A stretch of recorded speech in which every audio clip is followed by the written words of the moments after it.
And welcome in, ladies and gentlemen. It is the YSN Power Hour and is brought to you by our friends up at Toyota of Warren. DJ Oakley with you here, bringing you a Monday edition of the Power Hour. And we got a special guest that we're bringing in today, hopefully in a few minutes here. I know he's busy today at work, hustling, doing his thing. And a guy that everybody knows, everybody loves, Andy Hake, will join the program today. We will talk a little bit about the state championship kind of gala over the weekend. It started on Thursday, concluded on Saturday. And then we're going to talk a little bit of kind of the college football fiasco. There's no other way to put what's going on. There's a lot of hot takes out there. I know Andy's got, kind of shared visions, with my take. But he brings a lot of insight to this whole situation. I mean, we talked on Sunday right before the official 1 through 4 came out, the playoff system, and did somebody get snubbed? Or was it the right call? We're going to talk to Coach Hake about that, and I'm sure we'll get into some miscellaneous items along the way, and of course we will conclude this show as we do each and every day with the Joe Dickey Electric What's Your Spark, presented by Joe Dickey Electric. Anything commercial, residential, industrial, anything electrical, just head on over to dickeyelectric.com. All right, so I'm going to start while we wait for Coach Hake. Thursday night was an interesting night on a lot of different fronts, and I'm going to tell you why. And I don't want you, I'm just telling you my experience. I don't want you thinking that this is DJ complaining, this is DJ crying foul, this is DJ da-da-da-da-da. We're going to assess the situation, and then we're going to see if there's ways that this can be a better experience for all involved. If you happened to go to the game on Thursday night, the Division II state championship game between Archbishop Hoban and the Massillon Tigers, if you were able to go or you were in attendance in that game, there's a couple things that I don't have to point out to you, but I think we should point out to the whole group. First and foremost, the parking was like nothing I'd ever seen before. You would have thought that the Browns, the Steelers, and the Cowboys were all playing in downtown Canton. There were that many people. There were that many people in Canton, Ohio on Thursday night, to which they were giving out the media spots. They were giving out, I don't even know. I don't think, no, I don't see you, Coach. They were giving out. So the way it works, you get an email from Tim Street from the OHSAA, and it is, you go and you have to stop at the Holiday Inn, pick up a parking pass, and then you have to go to the Hall of Fame Stadium, park in the allotted lot, and then you have to go pick up your credentials from another place, walk back across the street, go into the stadium, go up an elevator to the press box, and then typically they'll give you a suite if you're media that is broadcasting it. So there's a little bit of privacy. There's a little bit of that going on. You can kind of kick back, let your hair down, do what you're supposed to do, which is your job. None of that happened. And let me explain how. Number one, they were rumors only. I don't know this is for a fact. They were selling, apparently, spaces for like where the media is supposed to park. So let's say it's lot A. By the time we got there, there were no spots left. And as a matter of fact, it was blocked off at the roundabout. So people were, and as they normally do, they sell like their yards. The people that live in or around that village of Hall of Fame, pardon me, they'd sell their yards for $20 parking, $30 parking, $10 parking, whatever. from what I was told, that, and it's apparent because there were no spaces left. We showed up at 6 o'clock for a 7 o'clock game, and there were no spaces left in the lot that we had a pass to get into because there were so many people, and it wasn't media. They were just normal, everyday, happy-go-lucky folks that were there to watch a football game. I apologize. We're trying to make sure Andy gets in here. Then, so we couldn't park there. We parked like literally a mile and a half away. So we've got a mile and a half walk to the stadium. Then where the passes were passed out last year, they weren't there anymore. We had to go around the stadium, around the entire school of Canton McKinley to sign in to get our passes. Then we get to the elevator on the inside. The elevator's broken.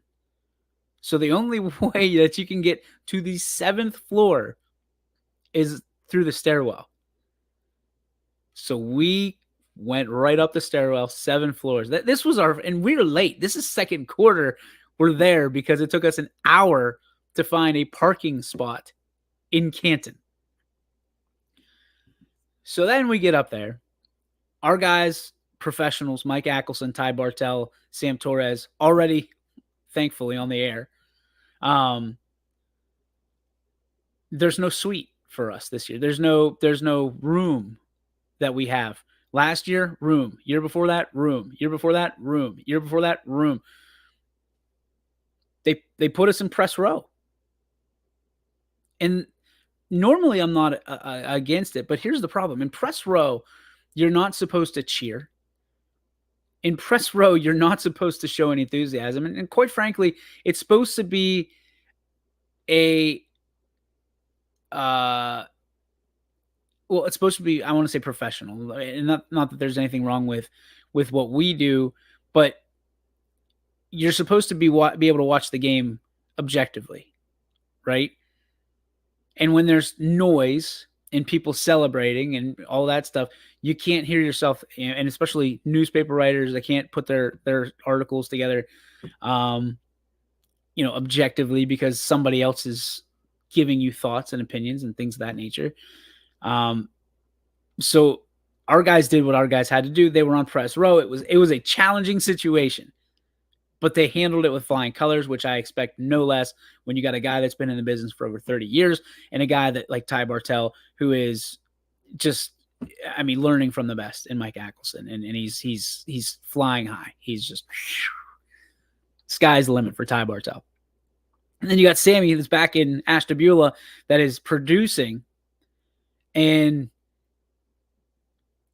then I'll give you this little tidbit. Then it was like they were giving out hot dogs. And if you've ever been to a press box, a lot of times they'll give out food for the people, members of the media, because they're at work, right? Thank you for covering this. We'll give you. So they gave hot dogs. No problem with the hot dogs. Zero. Except for when the guy I was with, Gary Leininger, our photographer, tried to get in it. He couldn't get in. Like, it was like locked. He could not get any hot dogs out, and he was losing it. So it was an experience. And then you talk about they show the attendance, and it was 14,486. There's 23,000 seats in that stadium. 23,000 seats at the Tom Benson Pro Football Hall of Fame Stadium. 23,000. Folks, I don't know if you've seen pictures. I don't know if you've seen anything in regards to the game. The 14,486 that they were reporting, I'm telling you straight up, was a little bit off. It was a little bit off because there was not a seat to be had in that stadium. There was not a seat to be had in that stadium at all. And I'll tell you what, it was like being at a professional game. It really was, because you could hear the roar of the crowd a mile away, and I'm not exaggerating. That's exactly what we heard. We could hear Maslin from a mile away. And you look up, we were on the field, and you look up, and there is just orange and black everywhere. Then you turn around, and there's blue and gold everywhere. And it was a sight to behold. And it all came down to the final play, essentially, of the game. 7-2, your final score. 7-2. If you were looking for offense, you weren't finding it in this game. And there was two offensive powerhouses. Teams that have been hanging crooked numbers on really good teams all year long. And when you look at what that game was, it was basically two mistakes. It was a bad punt by Hoban, a muff punt. Couldn't get the punt off or whatever. And it was a safety against Maslin. That's it. Until the final series, where Hoban drove it down the field, like methodically, taking all the time off of the clock that they needed. All they needed to do was punch it in. It was 3rd and 1. Then there was a bad snap that made it 4th and 8. And then 4th in the game, really. And the pass was incomplete. And there's a lot of people that'll sit there and say, you can't put the ball in a better spot.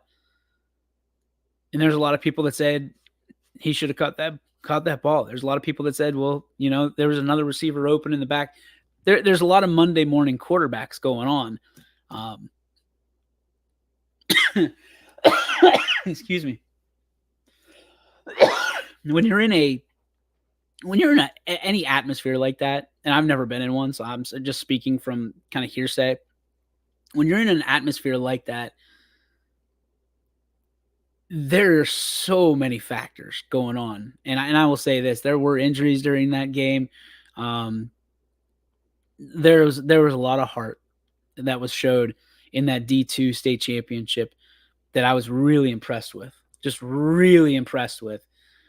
But I will also say this, and this is not a knock on anybody. This is not a knock on any of our teams, and obviously I would never do that.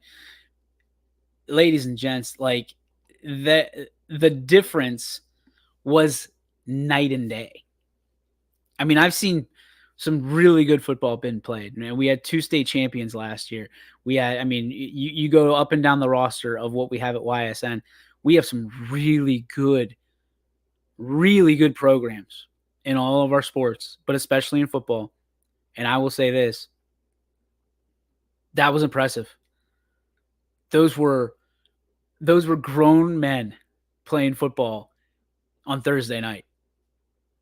The clacking of the pads, the size difference of what we're accustomed to on a Friday night and what we saw on Thursday night, it was a world of difference.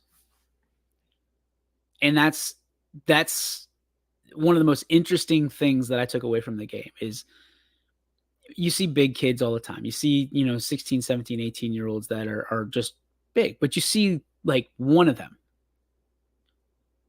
The entire sideline on both sides were packed. These human beings were so large.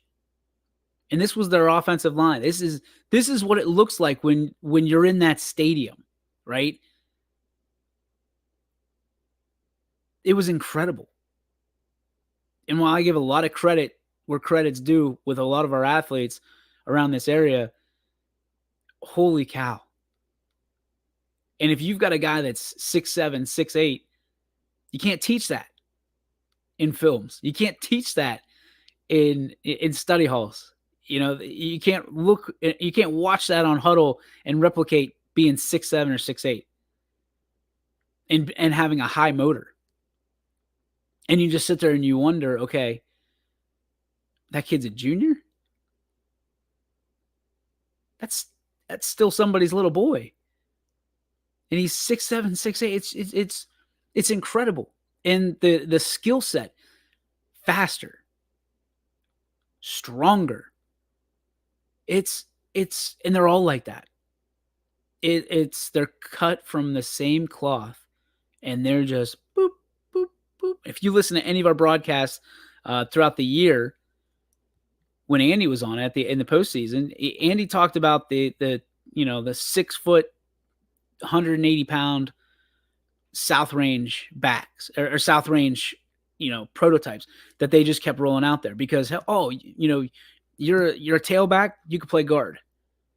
You're a guard, you can play tailback. You're a wing, you can play quarterback. You can play tight end. You can play linebacker, and it just goes on and on and on and on. He mentioned, and I apologize that he's not here, and I know he's trying to get on relentlessly here. Programs continue to push out programs. Programs continue. So South Range knows what their bread and butter is. If they've got a guy that is in football that is 6 foot, 180 pounds, that is exactly what they're looking for, right? Never hurts to have a guy that's a 5'11", 230 pounder that pushes around. You need the big boys too. But when you've got a lot of guys that are the same body type, same body structure, all of that, it's plug and play. Now, obviously, they all have different skill sets, and obviously, there's different mindsets and a lot of stuff that goes on up here, but everything else is the same. So when you look at a Massillon, Washington, and you look at Archbishop Hoban, there's certain things that they're looking for and they're diving into because, hey, if we can run the football against anybody, we've got a chance because that'll open up the pass and vice versa. There aren't, and Massillon Washington was favored by 9 points, according to the Fantastic 50. And Hoban, there's going to be a lot of people in Akron that think that Hoban coulda, woulda, shoulda won that game on several different fronts. I've never seen, and I haven't watched a ton of Massillon film, I've never seen a team put Massillon in that predicament the way that Hoban did on Thursday night. And I've never really seen a team match the physicality of Hoban the way that Massillon did. I'm going to tell you that if this matchup happens next year, and there's a very good chance that it does, you can't miss it. You have to go be part of the experience. You can watch it on Spectrum all you want for $10 or the NFHS for $10 or whatever it is, right? That's great. And it'll get you by. You have to be there. The most historic program in high school football history, taking on arguably one of the best teams in the state of Ohio, best programs in the state of Ohio in recent memory, going head to head, and especially if it happens again next year. Because I can't imagine that Coach Terrell is going to sit there and accept back-to-back state runners-up championships. He's not going to. I can't imagine he's going to do that. I've got to imagine they're already digging into what they're going to do in 24 to get where they need to go. But when you've got two nationally ranked football teams in the same stadium playing against each other for the right to the OHSAA Division II state championship. Division II, not Division I. Division II state championship. And there's people that'll say that this is the best two teams in Ohio. And I can't see any different. It's special. It was certainly special. I know Ty had a good time announcing it. He did a great job. He and Ack and Sam did a really good job producing it from a standpoint of being away. And it's our first kind of producing from the road instead of being, boots on the ground. He did a phenomenal job of bringing the action to you. It was all him. I mean, he was doing the Yourcast. That's his baby. And he was able to run the commercials, do all that stuff. And I can't thank him enough for taking time out of his Thursday night in a busy part of his season, because he has awards banquets that you saw last night on YSN. And again, Sam, great job. It was a culmination of things, and it was a culmination of greatness. Now you look at the rest of the way. Perry wins a state championship. You've got Kirtland wins another state championship. Marion Local winning a state championship. Glenwood wins a state championship, and St. Ed's wins a state championship. I think I got them all. 1, 2, 3. Oh, Toledo Central Catholic in Division III winning a state championship. So you've got these teams, and there's a guy out there in the YSN roster, that picked correctly every single division champion this year. Chris Colucci. Give it up for the Fur Dog, picking every single state champion across the board. And I know how much it pained him. To pick against South Range at the beginning of the year, but he did it, and he was right. He was absolutely spot on. 7 out of 7. I didn't see it coming. Yours truly, the homer, of course, taking South Range the entire way.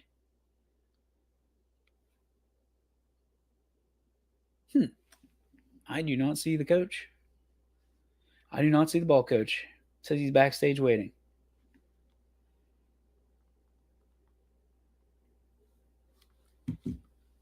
All right, let's catch up on some comments while we get to it. Oh, the legend. Those golf clubs are strictly for show because I've seen you try to use them. Oh, Bobby. Jelly King. Come on, man. You're right. I try to use them. I'm not very good. No, that's okay. That's all right. The penalties always seem to kill them and at the very worst time. Yeah, you're not kidding. I really do believe the penalties killed Hoban a lot too, but they had their shot. At the end of the day, it'd be different if it was a 60-yard, 65, 70-yard Hail Mary to the end zone, and it was the penalties that propped them back. But the reality was, it was third and 1. They were moving the ball on the ground very well. Were the Knights very well, and it was a tough snap on 3rd and 1, and then of course on 4th and 8. I mean, there's a lot that goes into that.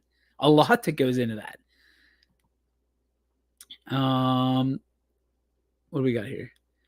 5'7", 5 out of 7 from Northeast Ohio. I thought he said 5'7". I thought he was going to give himself the. Sammy is a specimen. If you've seen him run the 40, all you need to know is he is a specimen. He is, when they talk about quarterback mobility, the only thing I think about is Sam Torres. Like, that is the beginning and the end of that conversation. 6 and 7 All-State came out today, well represented in the area. And that's for us and for people who know and people who don't.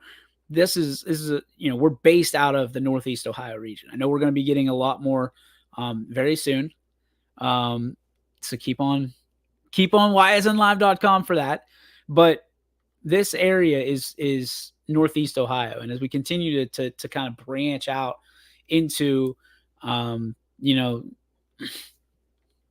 other places, we got to keep that in mind. But we're very proud of this area, and we're very proud of where this has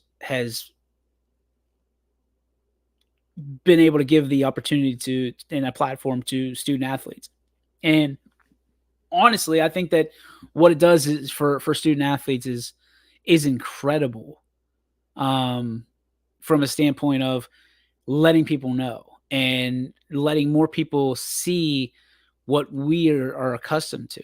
Because there wasn't a whole lot to look at for a while. I mean, you'd have Ursuline and Mooney, and you'd have a Boardman here and there, or a Poland or a Lisbon, West Branch, But now, due to a service that is ours, you can see these playmakers, and you can go back and look and say, oh, wow, that's why he's all state. And we've got a ton of Division 6 and Division 7 schools around us.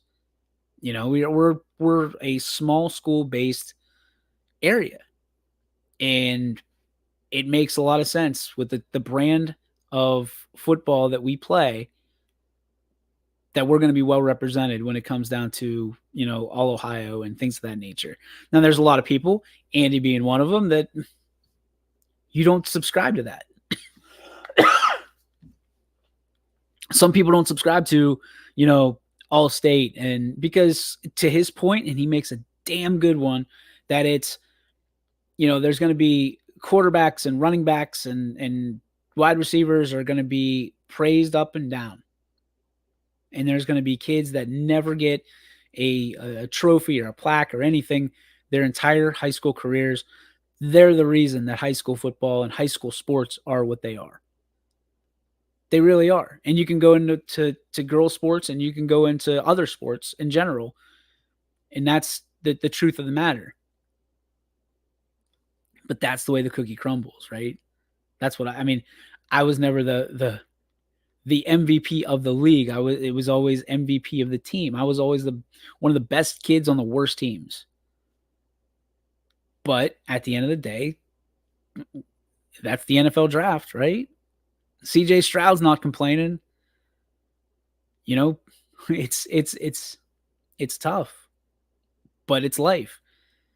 And these kids that are playing in state championships, a lot of these kids, I can't tell you how many people talk about their son, their daughter, and we've talked about this before, so I don't want to beat a dead horse, but we're going to be beating this horse a lot in the next year. Not every kid is D1. Not every kid is D1. And coming from a D3 guy, right? It's a tough pill to swallow. But the reality is that doesn't mean you have to give up the sport. That doesn't mean you have to give up your dreams of whatever you want to do, whether it's being a coach, whether it's being a player, just playing at the next level, whatever it may be.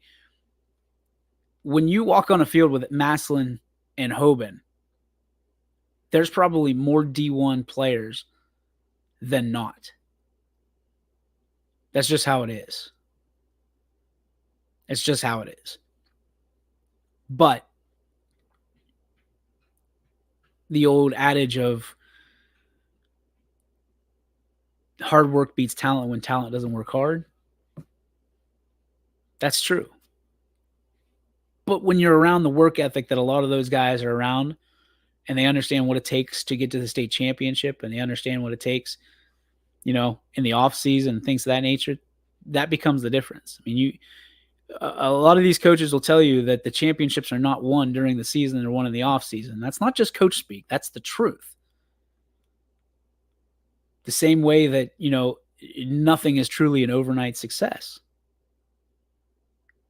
And the difference in that is you look at you point the spotlight on a team like Massillon, Washington, and you say, hey, you've got X amount of guys that are going to D1. Well, guess what?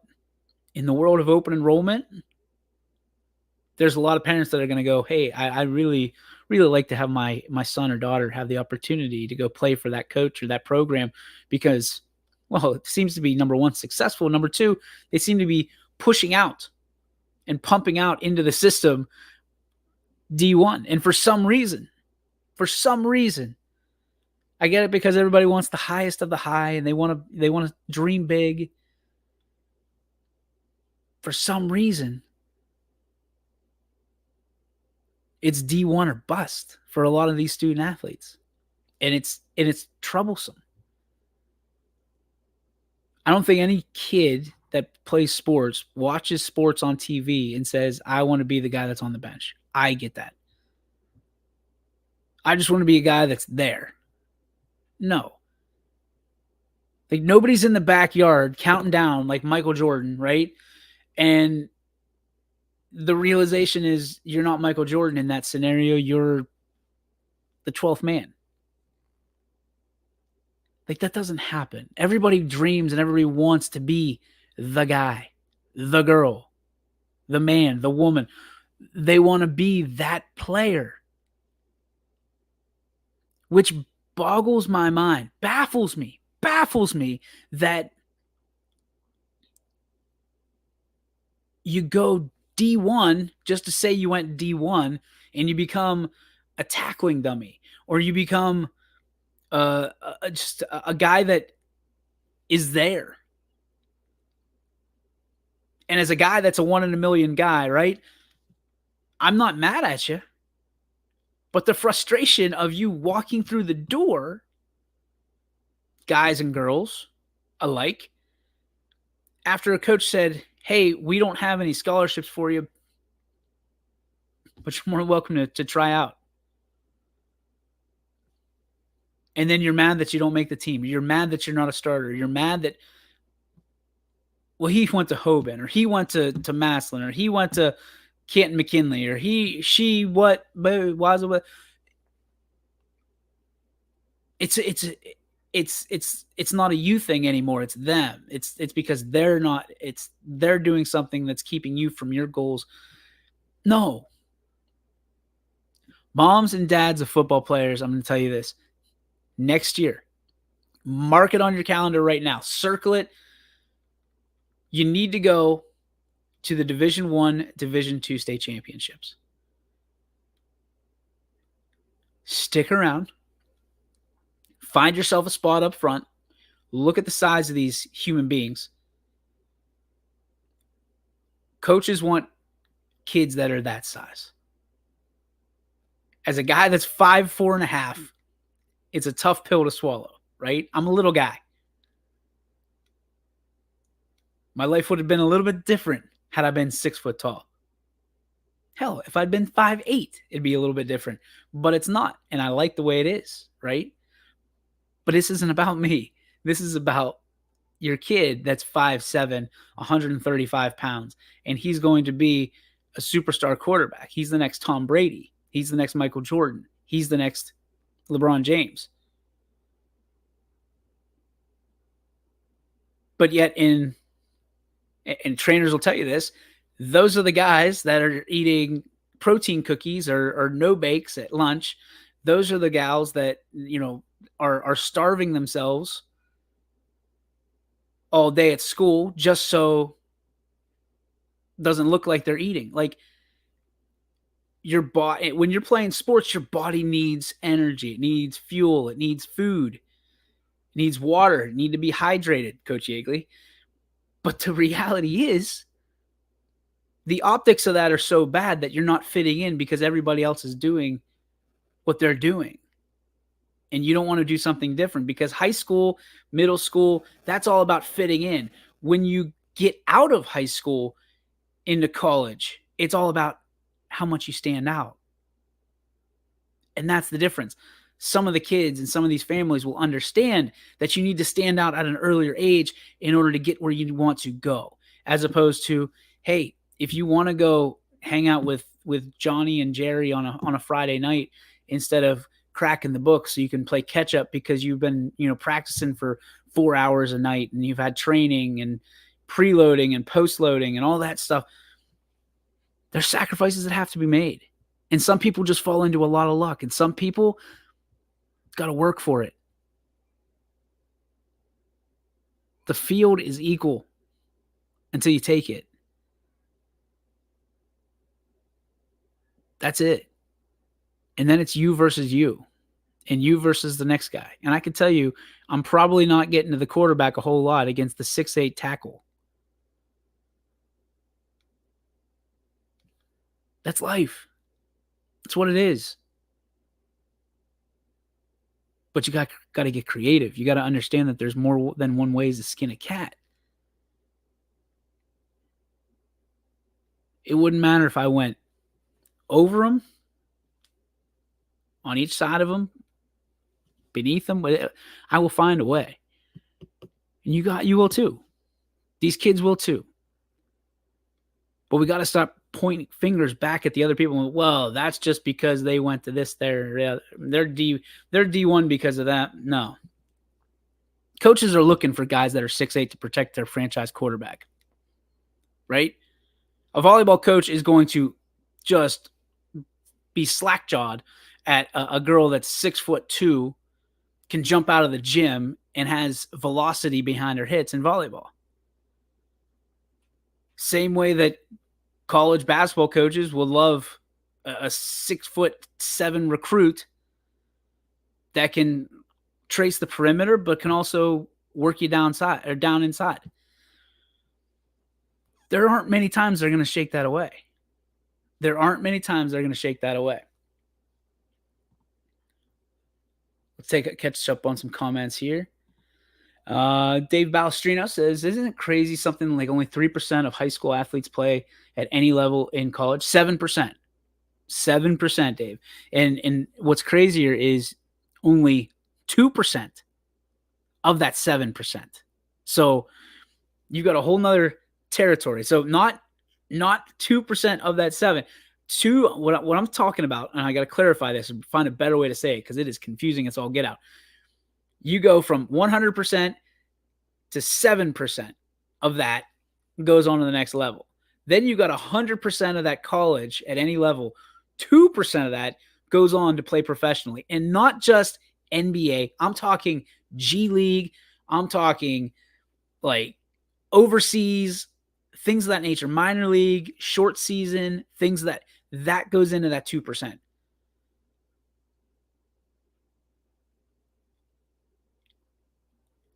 And it's not crazy. It's not crazy. It's not crazy to want that. It's not crazy to want to be the 2% of the 7% of the 100%. It's crazy to think that you can get there without working. It's crazy to think that you can get there without competing against other people. That's what it's nuts to me. It's nuts to me that most people, not just in this area, but in this country, settle for average. They settle for, you know what? It is what it is. And then they get mad when they're not unique and great and stand out and have all the things that they want in life and in their relationships and all everything that touches them in life. It's nuts to think that they feel this is owed to them. I know teams this year that are frustrated now because they felt they were entitled to certain things this year because of what they've done in their past. You hear stories about that all the time. There's teams that did really well 1 year or 2 years ago, 3 years ago, and they wanted to go back, but they felt entitled to a district crown, a regional crown, a state championship. They felt entitled to that because, well, that's who we are now.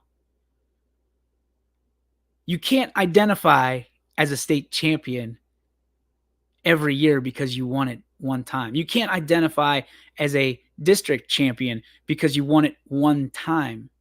You can't do that every year because there are going to be other teams, other people that want to knock you off of your throne, and they want what you have. That's the truest part of this world that we live in. People want what you have, and they will do whatever it takes to get it because in their eyes, they're entitled to it. Even though you did the work, you put in the time, the efforts, the resources to get it, they want what you have. And they don't understand what you put in, but they understand what the lens looks like. They understand what it looks like to have your name in lights. They don't understand how you got there. They just understand that you are there.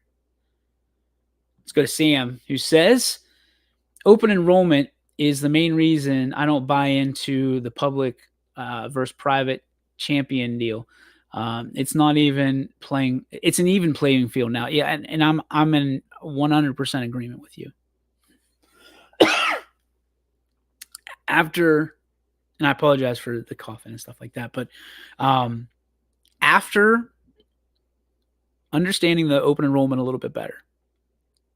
After understanding there's a word for it.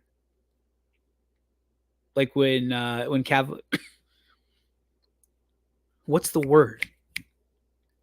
It's gonna kill me. When Catholic schools get kids and it kicks them up, or schools in general get kids, and it takes them from being a D7 to a D5. It's competitive balance. Got it. I knew I'd get it. Understanding. Now, I don't completely have my arms wrapped around competitive balance, but I'm starting. Thank you, Chris. Appreciate it. As he says, competitive balance. Yeah, I don't like. I'm like here.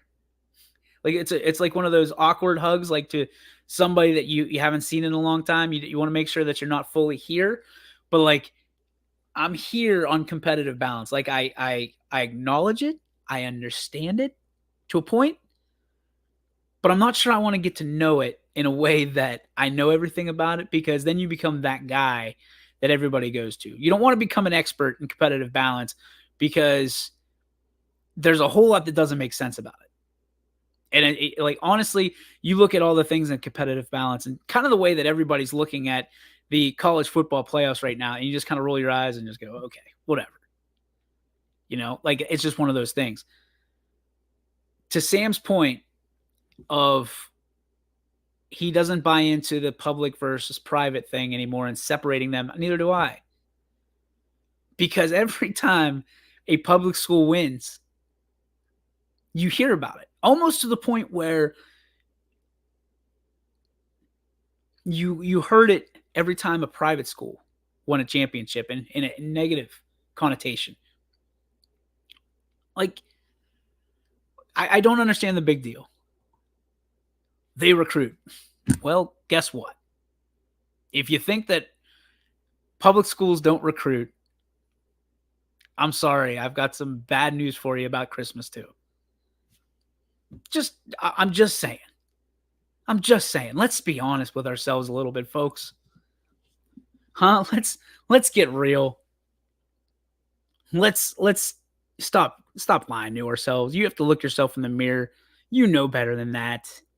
Come on, you're smart. You get it. All right, what else did Dave Balestrino say? Sam, I'm not sure about that. Okay. All right. Swiney chiming in. Okay. Kirtland won the state title on Friday, and someone told me they saw a post that some players from Kirtland were already at. Wait a minute. What am I missing here? In the weight room. Okay, there it was. Got it.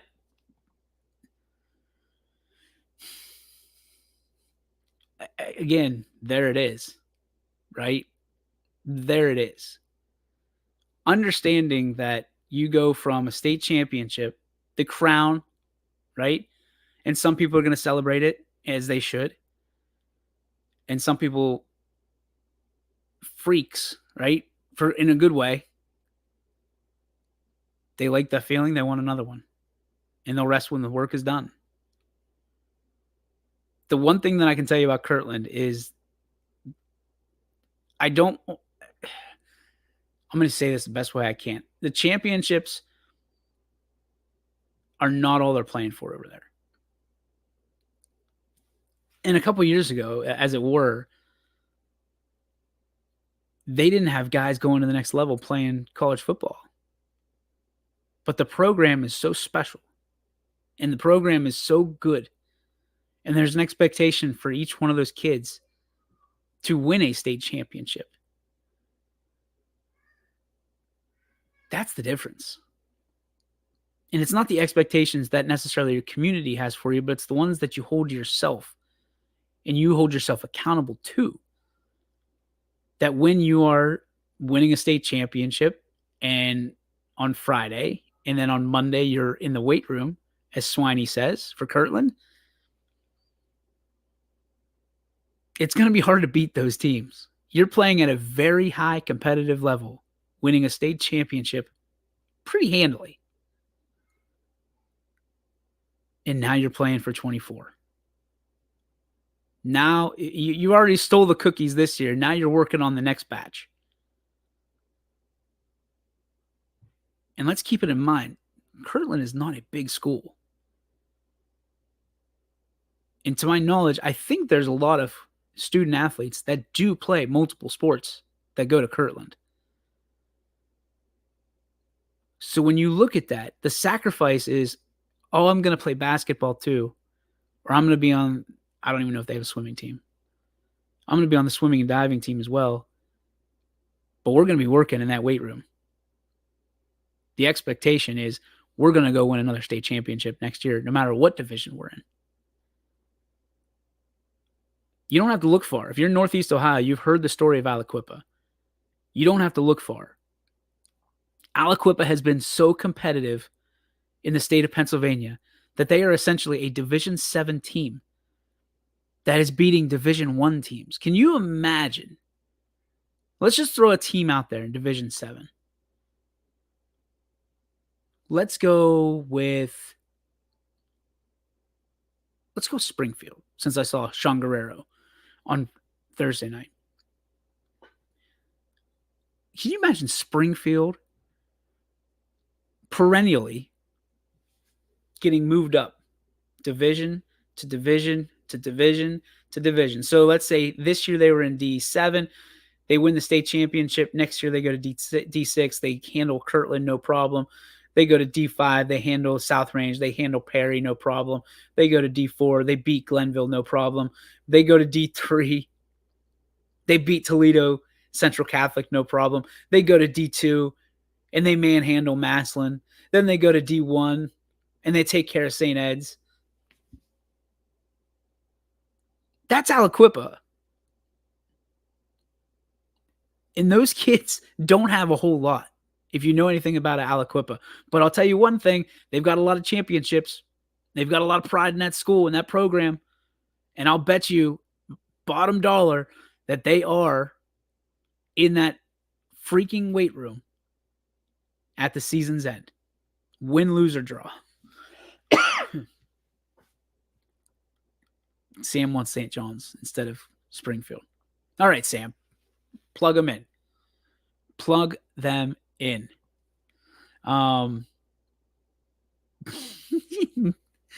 Go get them. Go get them. Mark it down. Eds versus Ridge. Week 1, 2024. I think that's what it boils down to. Show me your guys at voluntary strength and conditioning. I'll show you the team's potential. That is a great point. Great point. We're already 50 minutes in. I guess Andy's not coming. We are having some technical difficulty. I apologize. We'll try to book him for later on in the week. But I do want to get into this real fast, and I know this is going to set some people on fire. I know it's going to set people on fire. College football rankings, folks. The playoffs, they came out. Michigan's your number 1. Michigan's your number 1. I'm going to repeat it again for all you Ohio State fans that can't spell Michigan, so they use all the asterisks and things of that nature. Michigan is your number 1. And I'm not a Michigan fan. I just think it's stupid when you do the cross off the Michigan or cross off the M thing. I think it's silly. Michigan's your number 1. And this is going to make me sound real stupid. And don't bet on this because I got a feeling. I read the script. Michigan's your national champion. Michigan is your national champion this year. I'm calling it. I read the tea leaves, folks. Don't go against the tea leaves. Michigan is your national champion. There will be a huge, and I mean huge, just, I can see it. I can hear it. I can read it in my mind. If Alabama wins the Natty, there will be a revolt of the NCAA. Texas, Washington, thanks for playing. Florida State, sorry about your luck. I feel bad for him. I do. But I was watching the Pat McAfee show today, and they had Kirk Herbstreit on, and he listed probably 6 times, if he did it once, the way that the committee is made up for these playoff scenarios. This is, folks, this is the tip of the iceberg. There's a lot of people that are sitting there and they do this guy and they go, well, this is the last year for this. This is nonsense. This is a comedy show. This is that. You think it's bad with 4 teams. You think it's bad with 4 teams. Wait till next year and it's 12 teams. And there's fringe teams that are at 13, 14, 15, 16, 17, 18, 19, 20, 21, 22. Like, you think it's going to go away, and it's only going to get 3 times worse. It's only going to get 3 times worse.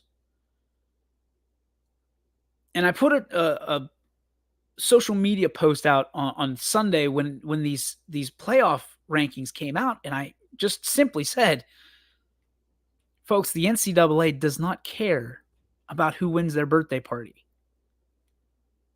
They don't care who gets the toy at the Happy Meal. They care about how much money they make. And I had people commenting, no, you're wrong. This is just the SEC's in bed with ESPN and da-da-da-da-da. So first off, I want to make it clear, and maybe I'm wrong. Maybe this is me being way off base and way out of touch. If this was CBS making up this committee, I guess I would understand it a little bit more. CBS has the exclusive rights to SEC football. So they've got a rooting interest. ESPN doesn't care. They don't care. They care about ratings. And as far as I'm concerned, there's going to be a lot more people that are tuning in for Alabama than for Florida State. And that's no love lost for Florida State, because I've got Florida State gear. I love Florida State. I've been on Florida State's campus. It's beautiful. I love it. I root for the Seminoles. This is the same scenario to me, and I could be, again, way off base with Central Florida. Right? How many years ago was it that Central Florida was undefeated and they claimed a national championship when Alabama was the national champions, and everybody sat there and went, ho hum, that's really funny. Like, Florida State, go ahead, claim your national championship. You can do that. It's a fugazi, right? But I want people to understand with complete clarity and complete transparency, ESPN is not doing this for us. The committee is in bed, undoubtedly, with the sponsors. The committee is in bed with the media. The committee is in bed with the NCAA themselves. And guess what? We're talking about it so they win. We're talking about the NCAA playoffs. They win. They've got the headlines. They've got all the free publicity and advertising, because now we're going to tune in just to see who loses. I don't want Michigan to win because I'm an Ohio State fan. I can't wait. Da-da-da-da-da. You're going to watch. Ohio State fans, who do you hate more, Michigan or Alabama? And let's be honest, let's not pull the trigger so quickly. Let's not pull the trigger so quickly. Michigan is your stepbrother. But Alabama is the bully on the block. And I'm going to Dr. Phil you right here and tell you, probably to all your friends, to all your acquaintances, you'll put on your scarlet and gray hoodie and wear it on the national championship and say, we should be in there. Guys, listen, there's a part of you that's rooting for Michigan in this Alabama game. I know it. It might be that the tiniest, it might be the like the Grinch's heart, right? That might be what it is. But there's a part of you, because you guys are, it's like your brother, right? Because you're fighting all the time, but then when somebody talks mad crap about him, you punch him in the face. You let him know that's your brother. I'm telling you, there's more Ohio State fans that are very silently, let's put it that way, rooting for Michigan against Alabama. I am. Very openly. I'm rooting for Michigan. And it's not because of X, Y, or Z. Everybody sits there. I'm tired of people pointing the finger at other people and saying, well, you shouldn't win because you're a cheater. You're a cheat. They all cheat, man. They all cheat. They all are trying to get an advantage. If you're going to sit there and pretend like Ryan Day doesn't try to cheat the system in some way or another, it might not be sending goobers to the top and making them videotape and write down and play, but like it might not be that, but it's something else. That it's comical. Well, they're cheaters, so they shouldn't be in there. No. Because I guarantee that if Ohio State was number 4 and we were watching Ohio State versus Michigan in the Rose Bowl for the right to go to the national championship, that would hit you a little different than Ohio State, Missouri. Am I wrong? Am I wrong? Do you want to watch Michigan, Ohio State again, or do you want to watch Ohio State, Missouri? Please tune in on December 28th for Ohio State, Missouri. Good luck. Good luck. I mean, like, what? Congrats. In the AmericaOnline.com Bowl. I don't know. I don't get it. I think it's hilarious. I think the committee got it right. I think it's like the 4th bylaw down, 6th bylaw down, whatever it is, that if you are missing players that are potentially impactful to a playoff run, that will impact if you get in or not. And that's what happened. Alabama beat the number 1 team in the nation. That's why they are in. I don't know what else to tell you. Ohio State fans beat Michigan. It's the last game of the season. You're super proud of that. If you lose to Michigan in week 1 and you win out, you're probably in. You're probably in. That's not the way the cookie crumbles. That's not the way it goes. So Michigan's in. All right, let's see all the people that hate me. Here we go. Starting next year, ESPN has the exclusive rights to the SEC football for football and basketball until 2033, 2034. Okay, well, fair enough. And here's the thing. Number 1, I didn't know that. Number 2, SEC sells. SEC sells. They sell. I mean, would you rather see Florida State in Michigan or Alabama in Michigan? And unless you're a Florida State fan, you want to see Alabama and Michigan. And guess what? The advertisers do too. Chick-fil-A is going to sponsor that. I mean, Geico, name it, all the way down. They want that because there's going to be a ton more eyeballs on that game.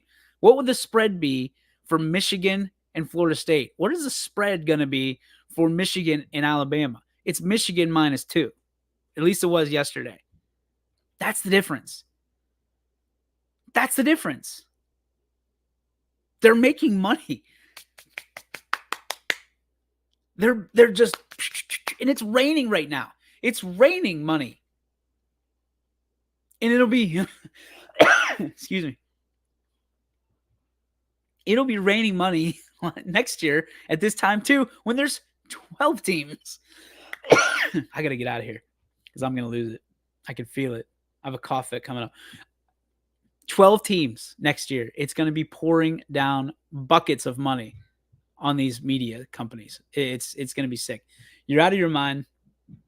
Zero chance. Zero chance what, Siggy? That you're rooting for Michigan? That's probably fair. That's probably Michigan did something very early to my good friend Chris Sigler. I don't know what they did, but we're going to get him help. And we're going to get him help soon. We're coming for you, Siggy. Hang in there, buddy. Whatever Michigan did to you, we're going to make it right. The undefeated team.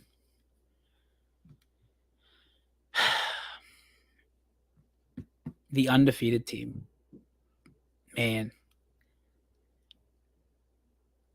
I don't even know. Like, Dave, there's so many ways that I want to go with this right now and talk to you. Like, just does it matter who they play? Does it matter who's in front of them?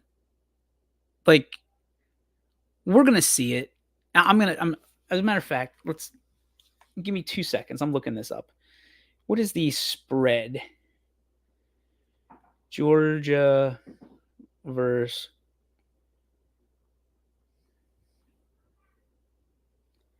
okay, let's see if it's on here. Okay. Early betting lines for Georgia and Florida State.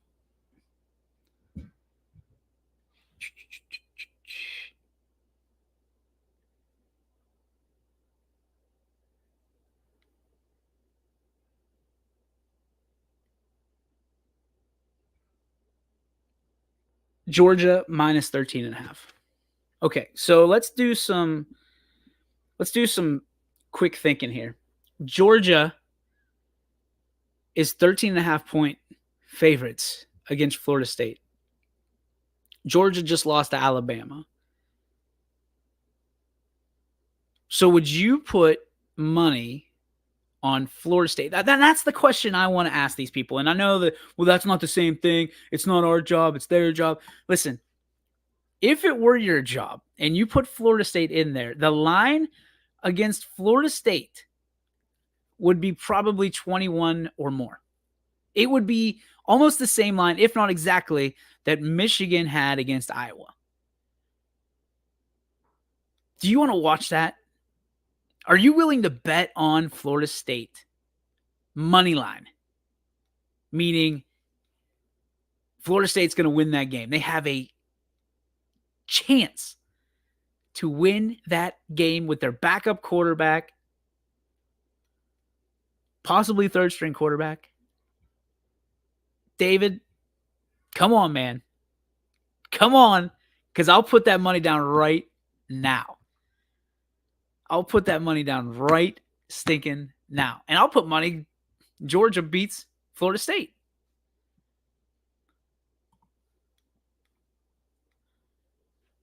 Should Jordan Travis be in the Heisman favorites if he was difference between Florida State making playoffs and not?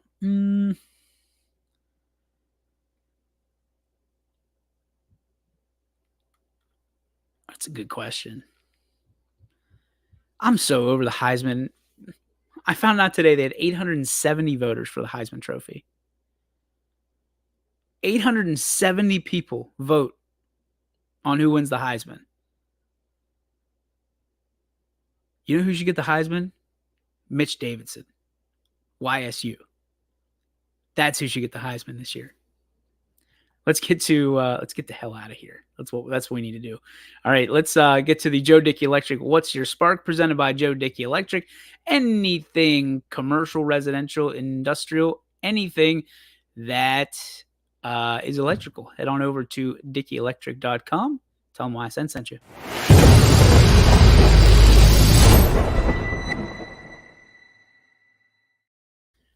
The Joe Dickey Electric, What's Your Spark? Presented by Joe Dickey Electric. Thanks to the Carlson family and the Dickey family for continuously supporting what we do here at YSN. Real quick, mine is my spark is just quite simply, I wish someone could help me understand gas prices, and I think it's more along the lines of like being in the stock exchange. Like I don't get it. One day, like they go down very, very quickly, or I'm sorry, very, very slowly. So it was like $3, then went to 2.99, 2.98, 2.97, 2.96, all the way down to like 2.90. And then when you actually need gas, it's like 3.74, and then it goes down slowly and then slowly and slowly, and then it's today it was 2.85. I don't get it. I know there's so many different things that affect it, and I don't want to get political with it. Why is it that it cost me 78 cents for a Polar Pop, but 2.85 for gas, and I don't know if it'll be 2.85 tomorrow or not? Like, it is insanity. It is ridiculous, and I don't understand it at all. And we all have to succumb to it. So it got me thinking, what happens if one day they just say, "Hey, gas is $50 a gallon"? What do you do? What do you do? Like, you've got to choose between, like, putting food on your table and going to work, or rationing gas and being able to go to your soccer practice. I don't know. Just stupid stuff I think about. That's the show for today. Thanks for tuning in. Sorry we didn't get Andy. Technology sucks sometimes, but we'll get better, and so will technology. God bless you. We'll see you tomorrow. YSN from 3 to 4 right here on the network. Peace. YSN thanks you for watching this presentation of Your Sport.